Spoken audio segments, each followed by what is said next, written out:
RRB, l'invité du matin. Bonjour Elisabeth Moir. Bonjour Lionel. Votre invité ce matin, le haut-commissaire Thierry Lataste. Monsieur le haut-commissaire, bonjour. Bonjour. Merci d'avoir accepté votre invitation alors que l'on a appris mercredi la nomination de votre successeur, Laurent Prévost. Vous allez donc quitter vos fonctions. Il est précisé qu'il y ait mis fin à votre demande. Alors pourquoi vous estimiez que vous aviez fini votre mission en Nouvelle-Calédonie ? Oui, ma mission, c'était d'abord et avant tout, et c'était le sens de ce retour, l'organisation du référendum qui s'est déroulé le 4 novembre 2018. Les scrutins qui ont suivi, et notamment les élections provinciales, au cours desquelles les Calédoniens viennent de se prononcer, il me paraît de bon usage républicain et sain qu'il y ait une relève. Alors vous-même, vous êtes appelé à d'autres fonctions comme conseiller d'État en service extraordinaire. Ça veut dire quoi, service extraordinaire ?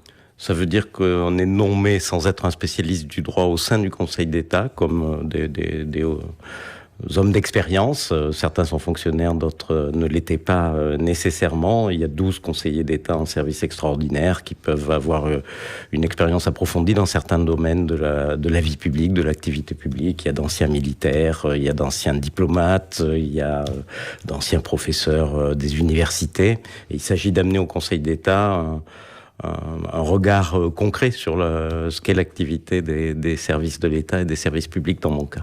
Vous suivrez particulièrement la Nouvelle-Calédonie. On sait que le Conseil d'État a souvent l'occasion de se prononcer sur ce qui se passe ici. Alors j'appartiendrai à une des sections du Conseil d'État et sans doute à la section de l'Intérieur, d'après ce que m'a dit le vice-président. Ça veut dire que vous pourrez continuer à suivre, à avoir un œil sur le dossier. Je serai dans l'institution qui examinera les projets de loi du pays lorsqu'ils touchent à la matière intérieure, les textes nationaux, loi organique, loi nationale ou décret qui peuvent toucher à la Nouvelle-Calédonie, à son organisation et à son process d'émancipation.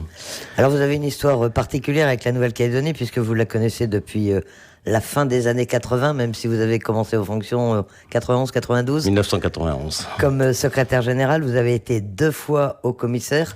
Et c'est l'une des questions qu'on se pose, c'est, vous avez poursuivi votre carrière, vous avez notamment été directeur de cabinet du président de la République. Pourquoi, après une fonction comme celle-là, vous avez souhaité revenir en Calédonie pour occuper de nouveau les fonctions de haut-commissaire ? J'avais le souhait, après 3 ans et demi de cabinet à Paris, ce qui est passionnant mais éreintant, j'avais le souhait de reprendre un poste de terrain. Et à ce moment-là, le choix, j'avais été préfet de région à Montpellier, de la région Languedoc-Roussillon. J'étais placé auprès du chef de l'État, donc pas mal placé pour être nommé dans une autre région métropolitaine. Mais effectivement, j'ai trouvé qu'il y avait un sens à revenir en Nouvelle-Calédonie et après avoir été le premier haut-commissaire après la signature de l'accord de Nouméa, d'être celui qui préparerait l'organisation du référendum. Alors c'est ce qui a marqué ce second séjour. Quel bilan vous dressez de ce premier référendum ? On dit en général que son organisation pratique, technique a été très bonne. Vous trouvez effectivement que les choses se sont bien passées ? Oui, fin 2015, il y avait assez peu de choses pratiques, techniques qui avaient été anticipées et préparées. Donc il y a eu un très gros travail toute l'année 2016 et beaucoup de choses à faire. Et l'année 2017, en liaison d'ailleurs très, très étroite, hebdomadaire avec les forces politiques calédoniennes, puisqu'il a fallu franchir étape après étape. Donc tout n'a pas été un lit de rose, mais ça a été fait avec un grand esprit de responsabilité. Et on aboutit à une participation de 81%, donc un résultat incontestable, incontesté, et en Nouvelle-Calédonie, et par ceux qui avaient un regard international, notamment l'ONU ou le Forum des îles du Pacifique, sur ce qui se passait. Donc effectivement, c'est techniquement un succès. Le sens du choix, l'écart entre les uns et les autres, c'est une appréciation politique, mais sur... Je retiens de cet épisode et j'en remercie tous mes collaborateurs qui ont œuvré et qui ont été mobilisés pendant de longs mois sur la préparation du référendum. Est-ce que vous n'étiez pas l'homme idéal pour préparer le second ?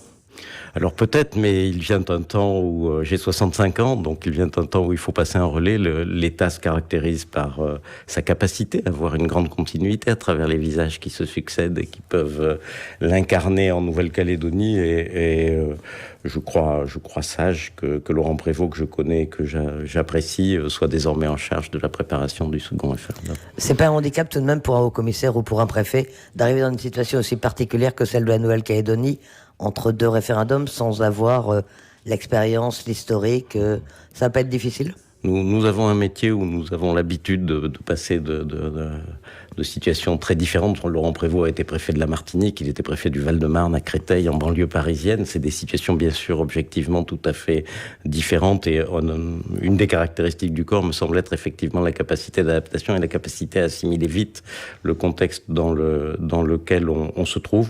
Être trop long... Être un ancien connaisseur du dossier comme moi, ça a ses avantages et ses inconvénients. Il y a des gens qui m'apprécient, il y a des gens qui m'apprécient moins. On est porteur de son histoire personnelle, et arriver avec une pleine capacité d'initiative et d'innovation et un regard neuf, ça peut être un plus aussi. À part ce premier référendum, qu'est-ce qui aura marqué votre second séjour ? Qu'est-ce que vous en retenez ? Alain Christnard, sur sa page Facebook, dit que des succès. Il a raison ? Il est très gentil, ça a été mon patron, il était un patron exigeant, mais de grande qualité. J'ai beaucoup retenu de la collaboration auprès d'Alain Christnard pendant les 3 ans où vous gardez des liens. Je l'ai servi dans les années 90, et je garde bien sûr des liens de respect et d'amitié avec lui. Moi, je retiens la visite du président de la République, qui a été une visite où le chef de l'État a pris des risques. Il a fait le choix d'aller à Ouvéa. Aucun chef de l'État n'était jamais allé à Ouvéa. Et je retiens à travers la Calédonie dans sa diversité, au lycée de Pointe-Bout, à Pierre-Lanquette, je retiens ces visages à Birakeim, ces visages de milliers de Calédoniens qui étaient fiers d'accueillir le président de la République dans des contextes très, très différents. Les mots qu'il a su trouver, le discours qu'il a prononcé au Théâtre de Lille, la façon de replacer la Calédonie dans l'axe Indo-Pacifique, tout ceci a, me semble-t-il, élevé le débat et ouvert quelques perspectives qui ne se résument pas à l'accession à la pleine souveraineté. Avec l'expérience qui est la vôtre, on a quand même envie de vous demander quel regard vous portez sur la Calédonie d'aujourd'hui. Elle a beaucoup changé, beaucoup évolué depuis la fin des années 80. Elle a beaucoup changé, elle s'est beaucoup développée. Les engagements qui ont été pris au titre du rééquilibrage ont donné lieu à des réalisations considérables et continuent à l'être. Il n'en reste pas moins que l'écart entre ceux qui sont les plus isolés ou ont le moins de revenus et ceux qui sont favorisés par la vie est encore extrêmement élevé en Nouvelle-Calédonie, et qu'il y a des politiques publiques sur lesquelles nous devons rester. La Calédonie, et avec le soutien de l'État, notamment à travers les contrats de développement, doit rester engagée dans les années à venir.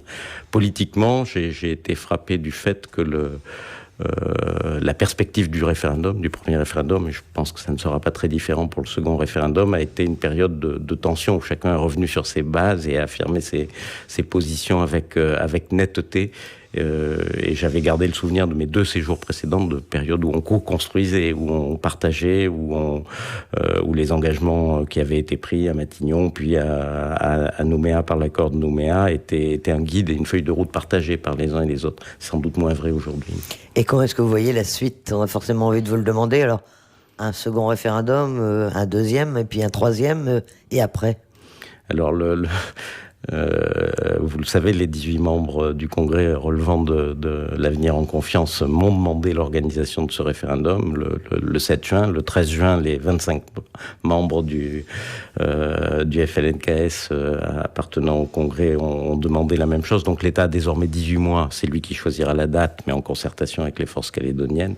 L'État a désormais 18 mois pour l'organiser. Ce sera sûrement le sujet du prochain comité des signataires, dont le Premier ministre indiquait à plusieurs interlocuteurs qui pourraient se tenir au mois de septembre. Au-delà du second référendum, vous connaissez la formule de l'accord de Nouméa. Si le second référendum donne le choix de l'accession à la pleine souveraineté, elle sera mise en œuvre et l'État l'accompagnera, comme le Premier ministre l'avait indiqué pour le premier référendum.